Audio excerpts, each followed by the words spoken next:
I used to look forward to coming home. The final bell at school would ring, I'd gather my things, and I'd picture Clara waiting in the kitchen, maybe with music playing, maybe just humming to herself. There was a time when she'd smile when I walked in. Not a big smile, just that quiet, content look, like she was glad I existed. That wasn't happening anymore. My name is Mark. I'm 37 years old, and I teach 8th grade history at a public school in Portland. I love my job. I love the kids, even the sarcastic ones. I love the rhythm of the school year, the little rituals of fall and spring and summer break. And until recently, I thought I had a pretty steady life. But lately, I started noticing things at home that I couldn't explain away. At first, it was just little stuff. Clara didn't ask about my day anymore. I'd come in talking about a student who finally grasped the Civil War timeline or a funny comment during lunch duty, and she'd nod like I was reading off the weather. Sometimes she wouldn't even look up from her phone. She used to kiss me when I walked through the door. Sometimes twice if it had been a long day. Now she barely said hi. The thing is, we weren't fighting. There weren't any blow-ups or dramatic arguments. Just absence and silence, which somehow felt worse. Intimacy had shifted too, in that quiet, hard-to-pinpoint way. 3 months earlier, we'd still shared the occasional weekend morning, a touch here or there in the hallway, a spontaneous embrace in the kitchen.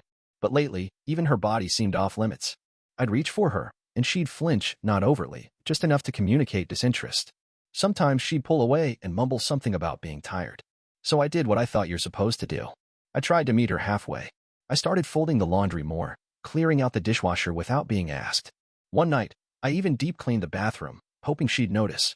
She did. She walked in, looked at the bleach-scrubbed counters, and said, "Smells strong in here," then walked out. The real punch to the gut? She wasn't like this with everyone else. On Sundays, she was a different person, laughing with her friends at brunch, tagging them in group photos, texting them memes at night. She joined a pottery class a couple weeks ago, came home grinning about her crooked vase like she was 16 again. On Saturdays, she'd lace up her trail shoes and head out for hours to hike with her friend Kelsey. She came home from those hikes flushed and glowing, her energy practically humming. But none of that warmth ever made it home. I told myself maybe it was just stress. Work, maybe. Or maybe she was going through something she didn't want to talk about. I gave her space. I tried not to press. But every time I came home to a cold kitchen and a woman who couldn't meet my eyes, I felt the same sinking in my gut. Something was slipping away from me, and no matter how much I tried to hold on to it, Clara just kept drifting further. Like she had energy for everything and everyone, except me. It was a Thursday. I remember that clearly because I had stayed late at school grading essays on Reconstruction, and I'd skipped the staff happy hour so I could get home early and surprise Clara with her favorite Thai takeout. Yellow curry, extra tofu, no onions. She always made a face if they forgot and left them in. When I got to the apartment, I knew something was off before I even turned the key. The lights were on, but the place was dead quiet. No music, no news, no smells from the kitchen. Just the distant murmur of voices from the living room. I stepped inside and found Clara curled up on the couch in an old hoodie, legs tucked under her, watching travel vlogs on the big screen. The coffee table was cluttered with an open bag of tortilla chips, half a soda, and the mail I had sorted 3 days ago. My takeout bag was still in my hand, warm against my thigh. "Hey," I said, setting the bag down gently. "I brought dinner. That place you like." She didn't look away from the screen. "I'm not really hungry," she said flatly.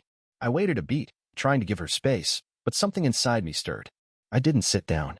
I stood there, still in my khakis and button down, feeling like I had stepped into someone else's life. "I was thinking," I said slowly, "we could watch something together tonight. Or just hang out. We haven't done that in a while." Clara finally turned toward me, her face unreadable. She blinked a few times, then said in a voice so even it barely sounded like her, "I'm just not that person anymore." I didn't move. I didn't speak. I just stood there, trying to process what she had just said. Not that person? What did that mean?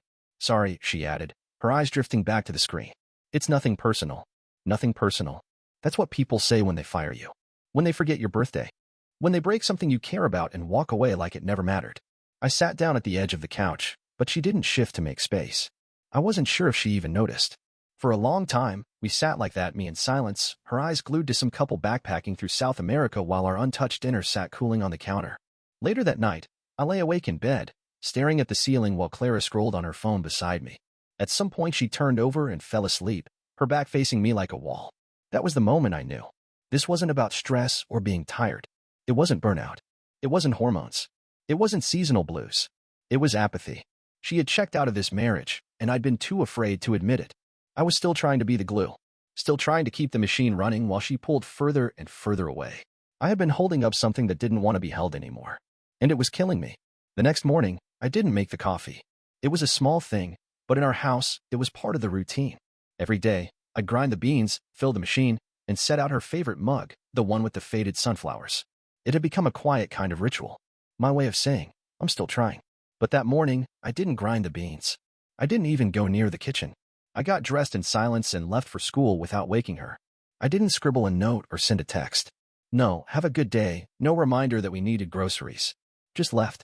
When I came home that afternoon, Clara was standing in the kitchen looking mildly irritated, holding the bag of coffee beans like they'd personally betrayed her. You didn't make coffee this morning, she said without looking up. Nope, I said, setting my bag down by the door. A pause. Then she opened her mouth, like she was going to ask why, but she didn't. Instead, she set the bag down and moved on like it wasn't worth the energy. That night, I didn't fold her laundry. I didn't load her dishes from lunch into the washer. I didn't ask how pottery class went. I just sat on the couch and read, while she flipped absently through streaming options like nothing had changed. Eventually, she said, "Are you mad about something?" I looked up from my book. "Not mad," I said evenly. "Just tired." "Of what?" "Of doing everything," I replied. "Of carrying all the weight. Of watching you have energy for everything and everyone except me." She rolled her eyes. "Mark, come on. Don't be overdramatic." I closed the book gently, marked my place, and set it on the table. "I'm not being dramatic," I said. "I'm being honest. You've got time for your brunches. You've got time to hike. You've got time for your friends and your hobbies and your group texts and your new pottery obsession. But when it comes to this marriage, you're a ghost." Clara crossed her arms, her posture stiffening. "So because I don't want to sit on the couch and watch reruns with you, I'm the bad guy?" "This isn't about reruns," I said. "It's about how I become invisible in my own home. It's about how you light up around everyone else, and when you see me, you power down like someone flipped the switch." She said nothing. I leaned forward slightly. "If you're exhausted, say that. If you're depressed, I'll listen. But don't pretend you're drained when it's only me you can't bring yourself to engage with. Don't tell me you're too tired to talk while you're sending group texts until midnight." That got her attention. Her eyes flicked up to mine, and for the first time in weeks, I saw something besides indifference. There was a flicker of recognition, maybe even guilt, but it was buried beneath layers of defensiveness. "You're reading way too much into things," she muttered. "No," I said quietly. "I'm finally reading them the right way." She stood there frozen for a moment, arms still crossed, like she didn't know whether to argue or walk away. But she didn't do either. She just turned slowly and disappeared down the hallway. And for once, I didn't follow. Clara tried to start the conversation the next morning like it was a normal day. She was making toast, standing barefoot at the kitchen counter in one of my old t-shirts. It should have felt familiar. Comfortable, even. But everything about it felt off, like watching a stranger wear your clothes. "I've been thinking about what you said last night," she said, not turning around. "And maybe you're expecting too much." I didn't respond right away. I just poured my coffee and leaned against the fridge. She glanced at me. "I mean, honestly, Mark, marriages change. They evolve. This isn't a movie. People don't stay in that lovey-dovey phase forever." I sipped my coffee slowly. "Sure," I said. "Things change. But we didn't evolve. You just stopped showing up." She frowned. "That's not fair. I still live here. I still clean. I do things." "Like what?" I asked calmly. "When's the last time you did laundry that wasn't just yours? Or scheduled something for the two of us? Or even asked how I'm doing?" She opened her mouth, then shut it. "Marriage isn't just sharing a house," I continued. "It's showing up. For each other. You've been living like a single woman with a shared mortgage." "That's a little harsh," she snapped, buttering her toast a little too aggressively. "Is it?" I asked. "Because when I stopped making your coffee for one day, you noticed. But you haven't noticed that I've been walking around this place feeling like a ghost for the last 3 months. She sighed and leaned her hip against the counter, folding her arms. "You're making it sound like I'm some villain. I don't know, Mark. I'm tired. I'm trying to have a life outside of this house." "Isn't that allowed?" "Of course it is," I said. "But there's supposed to be a balance. You give some of yourself to your job, some to your friends, some to your hobbies, and some to your partner. I'm not asking for all of you. I'm asking for some." She looked down, chewing on her bottom lip. "I didn't mean to make you feel abandoned," she said quietly. "But I was," I replied. "You can say it wasn't intentional. Maybe it wasn't. But the outcome's the same. You checked out, and I've been trying to pretend you're still here." We stood there in silence for a moment, the toast growing cold between us. "You really think it's that bad?" she asked finally. I nodded. She rubbed her temples. "I just thought. This is how all marriages get eventually. People get used to each other. Things settle."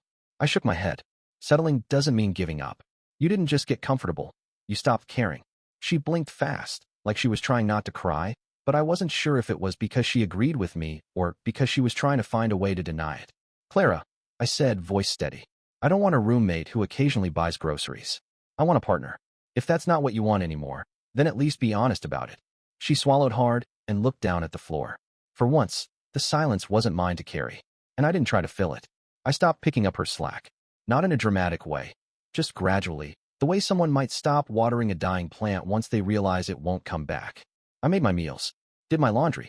I paid my half of the bills, kept the shared calendar updated, and left her to figure out the rest. I didn't remind her when her car insurance was due. I didn't carry in the groceries she forgot in the trunk. I didn't refill the soap when it ran out on her side of the sink. The silence between us stopped being gentle. It turned sharp, brittle. It only took a few days for the cracks to show. One night after school, I came home to the mail scattered across the floor, untouched. The rent check she was supposed to mail sat unopened on the counter, along with a late notice from the power company. Clara was sitting on the floor in leggings and a hoodie, laptop open, surrounded by sticky notes and half-filled planner pages. Her hair was tied in a messy knot, and I could see the panic etched across her face. Hey, she said when I walked in. Quick question, how do you usually set up auto-pay for the gas bill? I hung my coat before answering. You go to their website, make an account, link your bank. Oh, she said, nodding too quickly. Right, that's what I thought. She didn't look at me again. I walked into the kitchen and found one of her reusable grocery bags sitting on the floor, half full. Chicken breasts, almond milk, 2 bottles of overpriced kombucha. No dinner started. Nothing defrosted. By Thursday, the laundry basket in the hallway was overflowing. Mine was done and folded neatly in the bedroom. I noticed her checking her bank account in the hallway, muttering to herself. That weekend, she skipped her usual Saturday hike. Kelsey texted, asking if Clara was okay. I just said she was busy. On Friday, I came home and found her sitting on the couch in jeans and a cardigan, hair washed and styled, makeup on. The dining table was set with takeout Chinese, candles lit, soft music playing in the background. She smiled when I walked in. Surprise, she said lightly. Figured we could have dinner together. I nodded, sat down, and started eating. She tried to make small talk, asked about my students, about the new teacher in the science department. I answered, but I didn't feed the conversation. It wasn't anger. I just didn't have the energy to pretend things were fine. Halfway through the meal, she stopped talking. I'm trying, she said finally. I know I screwed up. I know I haven't been present. But I'm here now. I looked at her carefully. She looked tired. Not the glamorous kind of tired, just worn. That's a start, I said. She nodded slowly, as if she knew that wasn't a promise. Later that night, I walked into the living room and saw her curled up on the couch, still in her jeans, laptop open again. The wedding she was supposed to attend with her friends that weekend? She had canceled. I heard her say she wasn't up for it. For the first time in a long while, she wasn't running towards something else. She was just sitting in it, this quiet space she'd helped create. It wasn't penance. It was recognition. And maybe, finally, regret. Saturday morning, I woke up to the smell of coffee. I walked into the kitchen and found Clara there, already dressed, hair pulled back, flipping pancakes on the stove. She glanced over her shoulder with a smile that felt off. Too polished. Morning, she said brightly. I figured we could have a real breakfast together. I stood there for a second before responding. Okay. She handed me a cup of coffee black, just how I like it. I nodded my thanks and sat down. The table was set neatly, even with the cloth napkins we only used for guests. She placed 2 plates down, sat across from me, and started talking about a new pottery instructor joining her class. I listened, but something in me stayed quiet, cautious. When she offered to go grocery shopping later that afternoon, I didn't object. When she asked if I wanted to go for a walk around the neighborhood, I said I was grading. She didn't push. On Sunday, she cleaned the bathroom without being asked, washed both our towels, ordered my favorite sushi for dinner. By Tuesday, she had made a meal plan for the week. By Wednesday, she was asking what kind of shows I'd been watching lately and if I wanted to pick one together. I should have felt hopeful. Instead, it felt like a stage play. Like she had memorized the lines of what a good partner should say, and now she was delivering them in sequence. Everything neat, measured, controlled. By Thursday, she showed up in a dress, one I hadn't seen in a while. She looked great. She leaned against the doorframe and smiled. I was thinking, she said, maybe we could go out this weekend. Grab a drink, or try that new place near Hawthorne. Just something casual. I looked up from my laptop. You mean like a date? She nodded. I took a slow sip of my water. You mean the kind of thing you used to turn down every time I asked? Back when I was trying to hold this together and you were too tired. The smile on her face faltered. I wasn't trying to hurt you. I know, I said. You just didn't care enough to notice it did. That landed. Her face changed. Not all at once, just a flicker of something beneath the calm. Panic? Maybe. I stood and walked past her toward the kitchen, letting the silence stretch. That night, I found her scrolling through apartment listings on her laptop. She closed the tab when she saw me walk in, but not fast enough. Neither of us mentioned it. The next evening, we sat in the living room, a sitcom humming in the background. She turned to me slowly. I know I messed up, she said, but I'm trying now. Doesn't that mean anything? I stared at the muted TV screen. It would have meant something if you did it because you wanted to, not because you're afraid of losing the life that made things easy. Her voice dropped. That's not fair. It is, I said quietly. You're not trying because you miss me. You're trying because you don't want things to change. Because the thought of starting over scares you. She didn't deny it. I stood up, brushing my hands together like I was done waiting for something to work. Clara, you can't fix a broken connection with nice dinners and half-hearted smiles. That's not effort. That's convenience. She stayed seated, eyes wide, lips slightly parted like she wanted to argue but didn't know how. And for the first time, I saw it clearly. She wasn't panicked because she loved me. She was panicked because she realized I might finally stop loving her. Friday night, we sat in separate rooms. She was on the couch, scrolling on her phone, pretending not to watch the hallway. I was in the bedroom, staring at the ceiling like it might give me an answer I hadn't already tried to find. When I finally walked into the living room, she straightened up like she'd been waiting for me. I stood near the dining table and crossed my arms. I can't keep doing this, I said. This weird halfway limbo. The gestures. The silence. Clara swallowed. I said I'm trying. Trying how? I asked. By mimicking affection? By offering to make dinner one night and thinking it cancels out months of detachment? She didn't answer. I took a deep breath. 1 week. You have 1 week to show me that you're actually willing to fight for this. Not just patch it. Not just cover it up with coffee and meal plans. Her eyes widened. A week. 7 days, I said. Not because I want to run a stopwatch on our marriage, but because I need to see if there's anything real left underneath all this noise. I need to see if you even want this, or if you just want the idea of it. She stood slowly. And if I can't? Then we end it, I said. Clean. Simple. No more dragging each other along out of guilt. Clara looked like she wanted to say something, defend herself. Maybe, but she just nodded, lips pressed tight. The first couple of days, she really did try. She got up early, cooked breakfast once. She started a list on the fridge labeled, us, with little ideas scribbled on it. Go for a walk, watch a movie together, maybe take a weekend trip in the fall. She even sat with me after dinner Monday night and asked about my day, not in that distracted, distant way, but with full attention. But by Wednesday, things started slipping. She came home late from pottery class, said she lost track of time. Forgot to grab the groceries she said she would. Left her laundry spilling out of the basket and didn't touch it for 2 days. Thursday, she came home with takeout and handed it to me without much eye contact. She barely spoke during dinner, zoning out halfway through. That night, I found her in the bathroom, just sitting on the edge of the tub in her robe, staring at nothing. She looked up at me slowly. I don't know how to fix this. I leaned against the doorframe. You don't have to have all the answers, but you do have to show up. She nodded, almost mechanically. I thought I could. I really did. But every time I try, it feels forced. I'm scared. And I don't want to feel like I'm pretending. That's the problem, I said gently. You want things to feel different, but you don't want to be different. Clara blinked. What does that even mean? It means you're not trying to rebuild anything, I said. You're just trying to avoid the fallout. We stood there in silence, the only sound the faint hum of the bathroom fan. After a long pause, I looked at her and said, time's up. She didn't beg. She didn't cry. She just looked down at her hands in her lap, and I knew. She was scared of change, but not willing to do what change required. And I was finally done mistaking that fear for love. Saturday morning came quiet and gray. The kind of weather that usually made me want to stay in bed with a book and a mug of coffee. But today, the stillness felt heavy. Final. Clara was already up when I walked into the kitchen. She had made coffee. She even poured me a cup without asking, the way I used to do for her. It was sitting on the counter, steam curling upward like an offering. She turned when she heard me. Can we talk? I nodded and leaned against the fridge, the warm ceramic in my hands grounding me. I've been thinking a lot, she said. About everything. About what you said. I waited. She took a breath. I was selfish. And I didn't want to see it because if I admitted that, then I had to admit that I was the one letting everything fall apart. I stayed quiet. I wasn't going to rescue her with reassurances. Not anymore. I want to try counseling, she said. Couples therapy. I know I should have said that weeks ago. I was scared, but I get it now. I studied her face. There were no tears. No makeup. Just the raw, stripped-down version of her messy bun, oversized hoodie, voice shaking not from emotion, but from exposure. I'm not angry anymore, I said. I was. But I'm past that. This isn't about punishment. Then what is it about? She asked, eyes glossy now. It's about patterns, I said. You only noticed what you had to lose when it finally felt real. That's not love, Clara. That's fear. Her lip trembled. So what? None of this means anything? You're just done. I set the mug down and looked her in the eyes. I gave this everything I had. Quietly. Every day. I made sure this home ran, even when you stopped showing up. I didn't yell. I didn't cheat. I didn't run. Her hands gripped the edge of the counter.